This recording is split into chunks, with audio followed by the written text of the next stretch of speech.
জলকীয়া আগতে আছিলে। নমস্কাৰ, মই পম্পী দিহিঙীয়া। এয়া আজি ৰাতিপুৱা গাখীৰ খাই লৈছো। মায়ে দোকানলৈ চাহ নিছে দেউতা আৰু মাৰ বাবে। গাইজ, আমাৰ দোকানৰ শাকবোৰৰ দাম কমিল। মই কৈ আছো দামবোৰ। এয়া বিলাহী আগতে 80 টকা আছিল, এতিয়া 60 টকা হ'ল। আৰু এয়া বন্ধাকবি,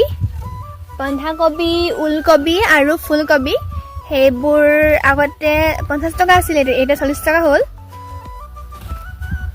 আৰু ধনিয়া দুমুঠি 10 টকা। এয়া আৰু জলকীয়া আগতে 200 টকা আছিল, এতিয়া 150 টকা হ'ল। দাম আহিছে, এইবোৰ একেই হৈ আছে। এয়া মূলা 30 টকা আছিল, এতিয়া 20 টকা হ'ল।